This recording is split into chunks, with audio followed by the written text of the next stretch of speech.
નમસ્કાર ફ્રેન્ડ્સ, આજે આપણે સ્ટાન્ડર્ડ 10 સબ્જેક્ટ ઇંગ્લિશમાં બોર્ડની એક્ઝામ 2021-22નું જે માળખું છે એ માળખામાં સેક્શન ઈ એની આપણે આજે વાત કરીશું। તો ફ્રેન્ડ્સ, સેક્શન ઈની અંદર પ્રશ્ન ક્રમ 56 નંબરના પ્રશ્નમાં પેરેગ્રાફ રાઇટિંગ એટલે બીજા અર્થમાં આપણે એને નિબંધ લેખન એસે રાઇટિંગ પણ કહી શકીએ। તો ફ્રેન્ડ્સ, ક્વેશ્ચન 56 સબ્જેક્ટ ઇંગ્લિશમાં પૂછાય છે પેરેગ્રાફ રાઇટિંગ અને એના ગુણ 6 હોય છે। અલગ અલગ પ્રકારના એસે આવતા હોય છે, તો એની વાત આપણે નેક્સ્ટ કરીશું। ત્યાર પછી પ્રશ્નક્રમ તમે જુઓ છો 57 નંબરનો પ્રશ્ન છે 57। એમાં તમારે ઈમેલ લખવાનો હોય છે અને ફોર્મેટ ગીવન એટલે કે તમને ફોર્મેટ આપેલું હોય છે અને એમાં બ્લેન્કના રૂપમાં, ખાલી જગ્યાના રૂપમાં તમારે એ કામ કરવાનું હોય છે અને એના માર્ક છે 5। ફ્રેન્ડ્સ, અહીંયા તમને અથવામાં પણ એક પ્રશ્ન મળે છે। જો તમારે ઈમેલ રાઇટિંગ ન કરવું હોય તો તમે રિપોર્ટ રાઇટિંગ પણ કરી શકો છો અથવામાં। રિપોર્ટ રાઇટિંગ એટલે કે બેમાંથી કોઈ પણ એકમાં જેમાં તમારી માસ્ટરી હોય, જે તમને વધુ માર્કિંગ સ્કોર કરાવે એવું તમને લાગતું હોય એ પ્રશ્ન તમે લખી શકો છો અને એના ગુણ છે 5। ફ્રેન્ડ્સ, ત્યાર પછી ક્વેશ્ચન 58 નંબરનો પ્રશ્ન પિક્ચર ડિસ્ક્રિપ્શન ચિત્રનું વર્ણન। ફ્રેન્ડ્સ, અહીંયા 5 ગુણનો આ પ્રશ્ન છે। પિક્ચર ડિસ્ક્રિપ્શન જે છે એ 5 ગુણનું છે। તો ચિત્ર વર્ણન આપણે આજે તમારો સેક્શન ઈ છે એમાંથી આજે આપણે છેલ્લો જે તમારો પ્રશ્ન ક્રમ છે 58 નંબરનો એની આપણે આજે ડિટેલમાં વાત કરીશું। ફ્રેન્ડ્સ, પિક્ચર ડિસ્ક્રિપ્શન પ્રશ્નપત્રની અંદર છેલ્લો પ્રશ્ન હોવાથી ઘણીવાર આપણે રિલેક્સ બની જતા હોઈએ છીએ અને ઘણીવાર લખવાનું છોડી પણ દેતા હોઈએ છીએ। ફ્રેન્ડ્સ, આવું ક્યારેય ન કરવું, કેમ કે આજનો આ વિડીયો જોયા પછી તમે ખુદ કહી શકશો કે ખરેખર આ તો ખૂબ જ સહેલું છે। આખા પ્રશ્નપત્રમાં આના જેટલો સહેલો તો કોઈ જવાબ છે જ નહીં। એના માટે તમારે મિત્રો વિડીયો એન્ડ સુધી જોવો પડશે। ઓકે, તો ફ્રેન્ડ્સ, પિક્ચર ડિસ્ક્રિપ્શન હવે વિદ્યાર્થીઓ શું કરતા હોય છે ફ્રેન્ડ્સ, એક્ઝામની અંદર, એક્ઝામ હોલની અંદર આપણાથી જાણે અજાણે મિસ્ટેક થઈ જતી હોય છે કે જેવા તમે આ પ્રશ્નએ પહોંચો છો અને તરત જ તમે પિક્ચર ડિસ્ક્રિપ્શનમાં 10 વાક્ય લખવાના હોય છે। હા, તમે 12 કે 13 વાક્ય લખો તો વધુ સારું છે કે એનું બેલેન્સ જળવાઈ રહે। ઉપરમાંથી કોઈ એકાદ વાક્ય ખોટું પડે તો પણ કદાચ પેપર ચેક કરશે એ તમારું માર્કિંગ જાળવી રાખી શકે। લખવાના છે 10 પણ આપણે 12-13 વાક્ય લખી શકીએ। ફ્રેન્ડ્સ, અહીંયા એ જોવાનું છે કે વિદ્યાર્થી જ્યારે આ પ્રશ્નએ પહોંચે છે ત્યારે તરત જ ચિત્રનું નિરીક્ષણ, બારીકાઈથી નિરીક્ષણ કર્યા વગર સીધા વાક્ય લખવાની શરૂઆત કરે છે। તો આ એક મિસ્ટેક છે ફ્રેન્ડ્સ। શા માટે? તો એમાં વાક્ય ખોટા પણ લખી શકાય અને આપણે એમાં મિસ્ટેક કરી બેસીએ। તો ફ્રેન્ડ્સ, આજે આપણે એ વાત કરીશું કે પિક્ચર ડિસ્ક્રિપ્શન જે છે એના પૂરેપૂરા માર્ક મેળવવા માટે આપણે કયા કયા સ્ટેપ ફોલો કરવા જોઈએ। તો ફ્રેન્ડ્સ, પિક્ચર ડિસ્ક્રિપ્શન લખવાની શરૂઆત કરો એ પહેલાં તમને જે ચિત્ર આપેલું છે એ ચિત્રનું બારીકાઈથી નિરીક્ષણ કરવાનું। નિરીક્ષણની અંદર તમારે શું કામ કરવાનું છે? તો ચિત્રમાં કેટલી વ્યક્તિઓ છે, કઈ કઈ વ્યક્તિઓ છે, ચિત્ર પ્રમાણે વ્યક્તિઓ અલગ અલગ હોઈ શકે, જેમ કે બગીચાનું ચિત્ર હોય તો ગાર્ડનર હોઈ શકે, બેંકનું ચિત્ર હોય તો કોઈ અલગ અલગ ઓફિસરો હોઈ શકે, ક્લાસરૂમનું ચિત્ર હોય તો વિદ્યાર્થીઓ હોઈ શકે, સ્ટુડન્ટ હોઈ શકે, ટીચર હોઈ શકે.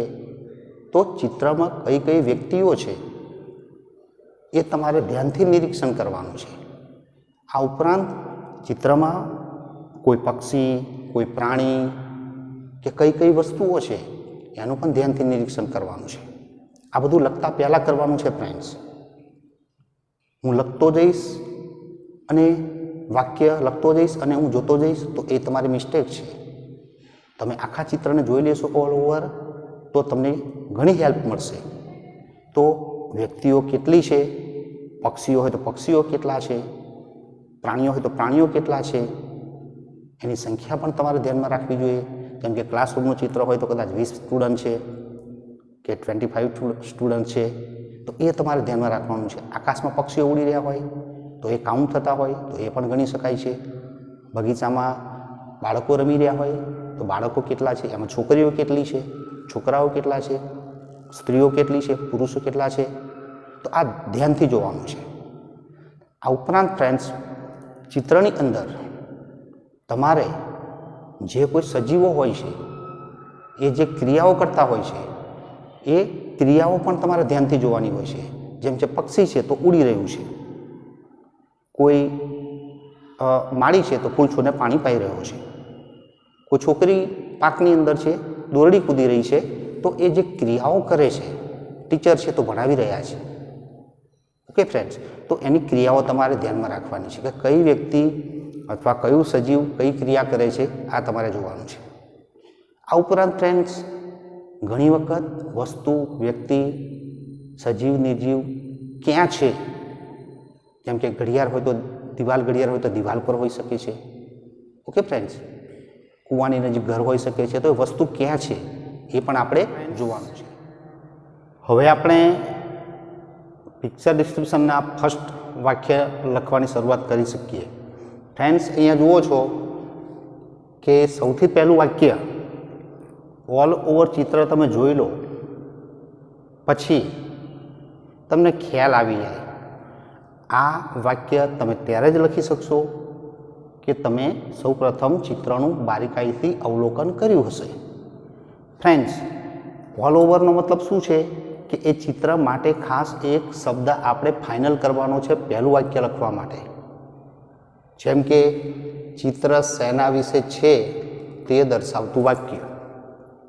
હવે ચિત્ર જોયા પછી આપણે ડિસિઝન લઈ શકીએ કે એ ચિત્ર કદાચ મે બી ગાર્ડન હોઈ શકે, સીશોર દરિયા કિનારો હોઈ શકે, પાર્ક પણ હોઈ શકે. ઓકે ફ્રેન્ડ્સ, રિવર બેંક હોઈ શકે, નદી કિનારાનું દ્રશ્ય પણ હોઈ શકે, એ પ્લેગ્રાઉન્ડ રમતનું મેદાન પણ મિત્રો હોઈ શકે, ક્લાસરૂમ વર્ગખંડનું પિક્ચર પણ તમને મે બી યુ હેવ ગિવન તમને આપ્યું હોઈ શકે, રેલવે સ્ટેશન પણ હોઈ શકે, બસ સ્ટેશન પણ હોઈ શકે છે. ફ્રેન્ડ્સ, લાઇબ્રેરી પણ હોઈ શકે છે, એ જે ચિત્ર છે લાઇબ્રેરીનું પણ હોઈ શકે છે. ફ્રેન્ડ્સ, અને મ્યુઝિયમ. તો ઓલ ઓવર ચિત્રનું નિરીક્ષણ કર્યા પછી તમારી પાસે આ વર્ડ હોવા જોઈએ કે ચિત્રને 1, 2 કે 3 શબ્દની અંદર આપણને ઓળખીને શબ્દ આપણે ફાઇનલ કરવાના છે. અને એના માટેનું પહેલું વાક્ય ફ્રેન્ડ છે. જો friends, this is the picture of a ખાલી જગ્યા. ફ્રેન્ડ્સ, અહીંયા 3 વાક્ય. પહેલા પ્રકારનું વાક્ય ચિત્ર શેના વિશે છે તે દર્શાવતું વાક્ય લખવા માટે તમને 3 ફોર્મેટ આપેલા છે. પહેલું ફોર્મેટ છે this is the picture of a ખાલી જગ્યા.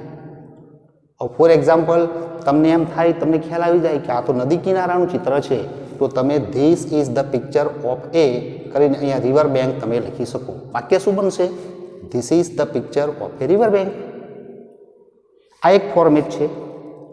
એ પ્રમાણે તમને એમ ખબર પડી કે રેલવે સ્ટેશનનું ચિત્ર છે તો તમે અહીંયા રેલવે સ્ટેશન મૂકી શકો, મ્યુઝિયમ છે તો તમે મ્યુઝિયમ પ્લેસ કરી શકો, લાઇબ્રેરી છે તો તમે લાઇબ્રેરી મૂકી શકો, પ્લેગ્રાઉન્ડ છે તો તમે પ્લેગ્રાઉન્ડ મૂકી શકો. ફ્રેન્ડ્સ, અહીંયા એ આર્ટિકલ પણ આવી શકે અને એન પણ આવી શકે.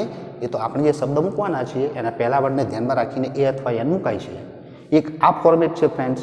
બીજું ફોર્મેટ છે, જો આ વાક્ય તમારે ન લખવું હોય તો તમે આ વાક્ય લખી શકો, in this picture we can see a beautiful. હવે ફ્રેન્ડ્સ, અહીંયા જે બ્યુટીફુલ શબ્દ છે એની જગ્યાએ ચિત્ર સુંદર હોય તો તમે બ્યુટીફુલ મૂકી શકો, ચિત્ર મોટું હોય તો બિગ મૂકી શકો, ચિત્ર કદાચ નદી હોય અને નદી ડર્ટી હોય, ગંદી હોય તો તમે અહીંયા ડર્ટી મૂકી શકો. એ જ પ્રમાણે ચિત્રનું વર્ણન તમે જ્યારે ચિત્ર બારીકાઈથી જુઓ છો ત્યારે એનો જે ચિત્રનું જે એડજેક્ટિવ છે, કેવું છે ચિત્ર, જેમ કે વેજીટેબલ માર્કેટ હોય તો ક્લાઉડી કહેવાય, ભરચક હોય, લોકો ખૂબ જ હોય તે શાકભાજીના માર્કેટમાં, વેજીટેબલ માર્કેટ હોય તમે ક્લાઉડી પણ મૂકી શકો. તો એ વિશેષણ મૂક્યા પછી તમે for example, in this picture we can see a beautiful river, સુંદર નદી જોઈએ છીએ. જો તમે અહીંયા ક્લાઉડી મૂક્યું હોય તો સી એ ક્લાઉડી વેજીટેબલ માર્કેટ, ભરચક સંખ્યાવાળું શાકભાજીનું માર્કેટ આપણે જોઈ શકીએ છીએ. જો તમારે આ પેટર્ન પસંદ ન પડે તો આ લેવાની છે. હજી પણ એક ત્રીજી પેટર્ન છે ફ્રેન્ડ્સ પહેલું વાક્ય લખવા માટે. Here we have the picture of a ખાલી જગ્યા. તો અહીંયા તમે here we have the picture of a કોઈ પણ શબ્દ તમે અહીંયા લખી શકો છો. અહીંયા વિશેષણની જરૂર નથી. Of a garden, of a park, of a river, of an airport.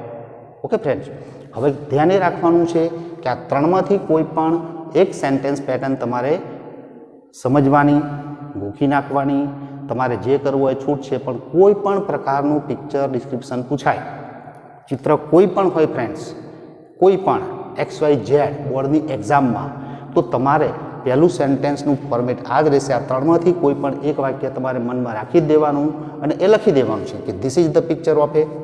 એ લખવું હોય તો એ ન લખવું હોય તો નીચેનું છે, in this picture we can see a beautiful, એ પણ તમે લઈ શકો છો. Here we have the picture of a પણ તમે લઈ શકો છો. આ ત્રણમાંથી ફ્રેન્ડ્સ કોઈ પણ એક વાક્ય તમારે ફાઇનલ કરવાનું છે. અને કોઈ પણ પિક્ચર ડિસ્ક્રિપ્શનની વાત કરું છું તો પણ આ પહેલું વાક્ય તમે આમાંથી કોઈ પણ એક લઈ શકો છો. મારી રિકમેન્ડેશન તમને રહેશે કે જે આ પહેલું વાક્ય છે તમારું, this is the picture of a સહેલું પડે છે અને યાદ રાખવા માટે પણ બેટર છે. તો તમે આ વાક્ય હંમેશા માટે યાદ રાખી દો.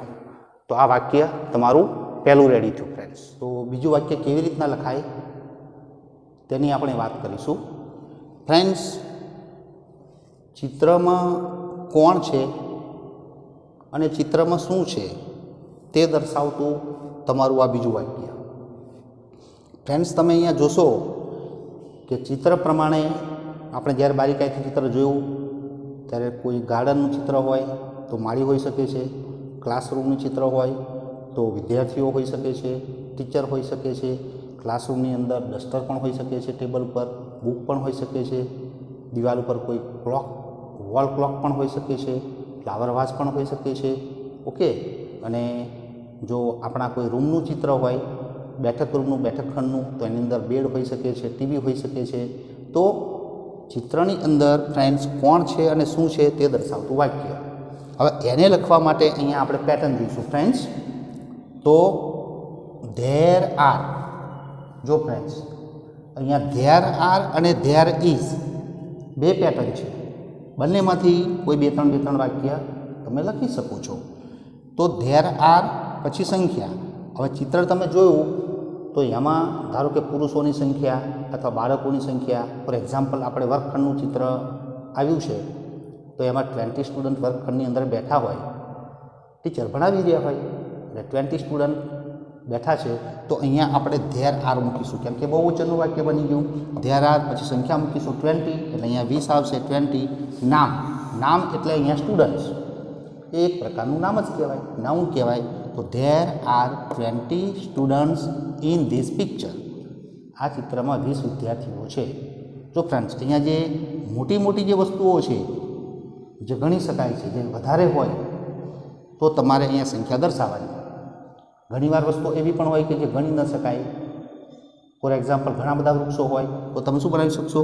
ધેર આર મેની, ત્યારે આપણે મેની મૂકીશું. There are many trees in this picture. આ ચિત્રમાં ઘણા બધા વૃક્ષો છે. નદી હોય અને નદીમાં ખૂબ જ પાણી હોય, તમે જોઈ શકતા હોય તો પણ આ વાક્ય બને, પણ ત્યારે આપણે ધેર જ વાપરવાનું છે. ધેર ઇઝ, હવે પાણી ગણી ન શકાય એટલે આર્ટિકલ તો આવશે નહીં. ધેર ઇઝ મચ વોટર, આપણે શું મૂક્યું? Much water. મચ એટલે ઘણું બધું. There is much water in this river. Okay, તો નદીની અંદર, એટલા માટે આપણે પિક્ચરની જગ્યાએ રિવર મૂક્યું છે. તો અહીંયા ઓલ ઓવર આપણે એ સમજવાનું છે કે જો જેનું આપણે વાક્ય બનાવીએ છીએ એ એક કરતાં વધુ હોય તો આપણે ધેર આરથી શરૂઆત કરવાની, અને એક જ હોય તો ધેર ઇઝ વડે શરૂઆત કરવાની છે. ઓકે ફ્રેન્ડ્સ, તો ધેર ઇઝ પછી આર્ટિકલ તમે અહીંયા આવતો જે શબ્દ છે એને આધારે મૂકી શકો અને આ પ્રમાણે વાક્ય બની શકે છે. હવે આ જ વાક્યમાં આપણે ઇન ધીસ પિક્ચર શબ્દ ન મૂકવો હોય તો આપણે પ્રેપોઝિશન પણ મૂકી શકીએ. આપણે એક એક્ઝામ્પલ લઈને સમજીએ. જુઓ કે ધેર આર 5 ચિલ્ડ્રન, 5 બાળકો નદીની અંદર છે એવું આપણે કહેવું છે. તો હવે આપણે વાક્ય શું બનાવશું? There are 5 children. હવે આ નહીં લખીએ આપણે ઇન ધ રિવર, નદીમાં છે. There are 5 children in the river. Okay, તો આ પ્રમાણે તમે પ્રેપોઝિશનનો ઉપયોગ કરીને એ વસ્તુ વ્યક્તિઓના સ્થાન બતાવતું વાક્ય પણ બનાવી શકો. ઇન છે, ઓન છે, અંડર છે, નિયર છે, એબોવ છે, બિહાઇન્ડ છે, ઓવર છે અને ઇન ફ્રન્ટ ઓફ છે, ની સામે. તો આ પ્રમાણે ફ્રેન્ડ્સ આના 2-3 વાક્ય તમે બનાવી શકો, આના પણ 2-3 વાક્ય તમે બનાવી શકો. તો ટોટલ તમારું પહેલું વાક્ય જે હતું this is the picture of a પહેલું ફોર્મેટ છે. કોઈ પણ ચિત્ર હોય તમે લખી શકો. ત્યાર પછી આના 2-3 વાક્ય બનાવો, 2-3 આના બનાવો તો ઓટોમેટિકલી તમારા 6-7 વાક્ય તો રેડી થઈ જશે. આગળ કયા પ્રકારનું વાક્ય પિક્ચર ડિસ્ક્રિપ્શનમાં લખાય એની વાત કરીએ. તો આ જે ત્રીજો મુદ્દો છે, ત્રીજો પોઈન્ટ છે કે જેમાં આપણે કેવી રીતના વાક્ય લખી શકીએ. ચિત્રમાં કોણ શું કરી રહ્યું છે, ચિત્રમાં કોણ શું કરી રહ્યું છે તે દર્શાવતું વાક્ય, અને એ વાક્ય આવશે તમારું પ્રેઝન્ટ કન્ટિન્યુઅસ ટેન્સ એટલે કે ચાલુ વર્તમાન કાળ. ફ્રેન્ડ્સ, ચાલુ વર્તમાન કાળ એટલે કર્તા પ્લસ ઇઝ અને આર અને પ્લસ આઈએનજી વાળું ક્રિયાપદ. ફ્રેન્ડ્સ, અહીંયા એમ નહીં આવે. એમ સિવાય ઇઝ આવી શકે, બહુવચન હોય તો આર આવી શકે અને આઈએનજી વાળું ફોર્મ આવી શકે. ઓકે, ક્રિયાપદનું. તો ચાલુ વર્તમાન કાળની વાક્ય રચના આપણે બનાવવાની છે કે કોણ શું કરી રહ્યું છે ચિત્રમાં. એ પછી સ્ત્રી પણ હોય, પુરુષ પણ હોય, વિદ્યાર્થીઓ પણ હોય, સજીવ હોઈ શકે છે. સજીવને લગતું આ વાક્ય આપણે ચાલુ વર્તમાન કાળમાં લખવાનું છે. વાક્યોના એક્ઝામ્પલ ફ્રેન્ડ્સ તમને આપેલા છે. અલગ અલગ ચિત્ર પ્રમાણે અલગ અલગ ક્રિયાપદ આપણે મૂકવું પડે અને લખવું પડે અને ચાલુ વર્તમાન કાળનું વાક્ય બનાવવું પડે. જો અહીંયા ફ્રેન્ડ્સ વાક્યો છે, the children are playing in the park. તમે ચિત્ર જુઓ ને પાર્કનું ચિત્ર હોય અને એમાં બાળકો રમી રહ્યા છે એવું તમને લાગે તો તમે અહીંયા આ વાક્ય લખી શકો. The children are playing in the park. બાળકો પાર્કમાં રમી રહ્યા છે. બીજું એક્ઝામ્પલ જોશું friends. Example number 2, the gardener is watering the plants. બગીચાનું ચિત્ર હોય અને એમાં માળી હોય, એ ફૂલ છોડને પાણી પાઈ રહ્યો હોય તો આ વાક્ય આવી શકે કે the gardener is watering the plants. ચાલુ વર્તમાન કાળનું વાક્ય થયું. Next, many birds are flying in the sky. આપણે ચિત્ર જોઈએ અને એમાં ઘણા બધા પક્ષીઓ આકાશમાં ઉડી રહ્યા હોય તો આપણે આ વાક્ય લખી શકીએ. મેની બર્ડ્સ, ઘણા બધા પક્ષીઓ છે. મેની કેમ મૂક્યું? પક્ષીઓ ગણી શકાય એટલા નથી, ઝાઝા છે, ઘણા છે તો મેની મૂક્યું. Many birds are flying in the sky. ઘણા પક્ષીઓ આકાશમાં ઉડી રહ્યા છે, ચિત્રમાં આપણે જોઈ શકતા હોઈએ તો આ વાક્ય લખી શકીએ. Next, 2 boys are reading the newspaper. For example, લાઇબ્રેરીનું પિક્ચર તમને આપેલું હોય અને એમાં તમારે ખ્યાલ આવે કે 2 બાળકો છે, 2 છોકરાઓ છે, એ ન્યૂઝપેપર વાંચી રહ્યા છે તો તમે આ વાક્ય લખી શકો. 2 boys are reading the newspaper. Next, 3 girls are having there breakfast. કોઈ પણ ચિત્રમાં તમને કોઈ પણ વ્યક્તિઓ નાસ્તો કરતા જોવા મળે બેન્ચીસ પર બેસીને કે ગાર્ડનમાં બેસીને તો હેવિંગ ધેર બ્રેકફાસ્ટ એવું આપણે કહી શકીએ. હેવિંગ એટલે તેનો નાસ્તો કરી રહી છે એના અર્થમાં હેવનું આઈએનજી વાળું. આખું વાક્ય શું બન્યું? 3 ગર્લ્સ, અહીંયા 3 છોકરીઓ છે. 3 girls are having there breakfast. 3 છોકરીઓ તેમનો નાસ્તો કરી રહી છે. તો આ પ્રમાણે ફ્રેન્ડ્સ ચાલુ વર્તમાનકાળના પણ 5, 6, 7 વાક્ય તમે લખી શકો. બીજા ઘણા બધા એક્ઝામ્પલ છે જે તમે આઈએનજી રૂપ વાપરીને ઇઝ અથવા આર વાપરીને તમે એ વાક્યનો મહાવરો કરો તો તમને આની અંદર પણ 5, 6, 7 વાક્ય મળી જાય. ઉપર 5, 6 વાક્ય મળે તો મિનિમમ તમારી પાસે અત્યાર સુધીમાં આપણી પાસે 15 થી 20 વાક્યોનો ગ્રોથ આવી ગયો. તો ફ્રેન્ડ્સ આ પ્રમાણે તમે આ પિક્ચર ડિસ્ક્રિપ્શનની જે પ્રશ્ન છે એને વ્યવસ્થિત તમે લખી શકો અને પૂરા માર્ક્સ મેળવી શકો. રિમેમ્બર, આ વાક્ય રચના છે this is the picture of a an, જે આપણું પહેલું ફાઇનલ વાક્ય છે એ તમારે યાદ રાખવાનું છે. બીજી સેન્ટેન્સ પેટર્ન છે કાં તો ધેર ઇઝ વાળી, કાં તો ધેર આર વાળી, પછી નામ, એક વચન બહુવચન, સ્થાન બતાવતો પ્રેપોઝિશનવાળું વાક્ય. ઇટ ઇઝ એ, હવે એ જે કોઈ વસ્તુ હોય જેનું તમે વાક્ય લખ્યું હોય એનું વર્ણન કરતું વાક્ય પણ એ જો પદાર્થમાં પશુ પંખીમાં આવતું હોય તો it is big, it is beautiful, it is long, it is short, એવું પણ વાક્ય લખી શકાય છે. ત્યાર પછી ચાલુ ક્રિયા દર્શાવતા વાક્યો કરતા ઇઝ અને આર અને પ્લસ આઈએનજી વાળા, તે યાદ રાખવાનું છે. ધે આર વેરી હેપી, આ પણ જ્યારે તમે કોઈ છોકરાઓ, છોકરીઓ, વ્યક્તિઓ વિશે વાક્ય લખતા હોવ ત્યારે એની જે સ્ટેટસ છે, એનું જે કન્ડિશન છે એને આધારે તમે ધારો કે તે ખુશ હોય તો દે આર વેરી હેપી એવું પણ આપણે એ વાક્યની પાછળ એની નેક્સ્ટ સેન્ટેન્સ આવું લખી શકીએ. He is happy, she is happy, they are happy, they are sad, જેવું ચિત્રમાં હોય તે પ્રમાણે. દે આર બિઝી, એ પ્રમાણે પણ તમે લખી શકો છો.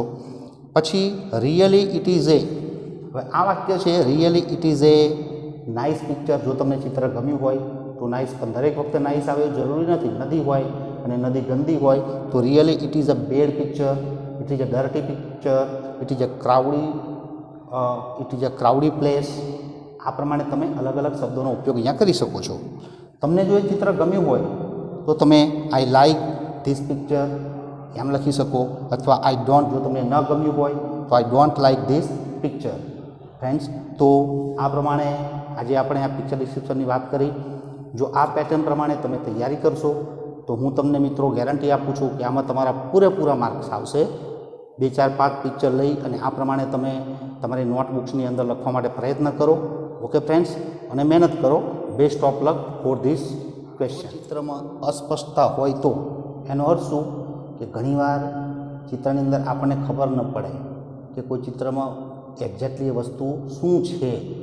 આવું બને નહીં ફ્રેન્ડ્સ, પણ કદાચ મે બી પોસિબલ એવું બન્યું હોય તો આપણે આ સેન્ટેન્સ પેટર્નનો ઉપયોગ કરી અને આપણને અંદાજ પ્રમાણે લમસમ ખ્યાલ આવે એ પ્રમાણે આપણે વાક્ય લખી શકીએ.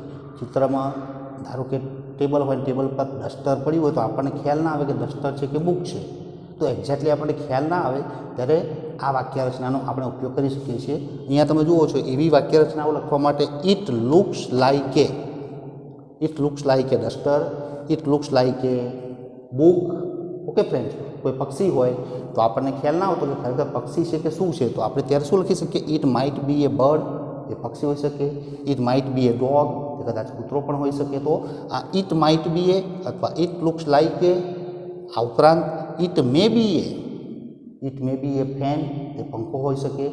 It may be a wall clock. જો આપણને ખ્યાલ ના આવતો હોય તો આ વાક્ય રચનાનો ઉપયોગ કરવાનો છે. આ એક્સ્ટ્રા નોલેજ છે ફ્રેન્ડ્સ, બરાબર.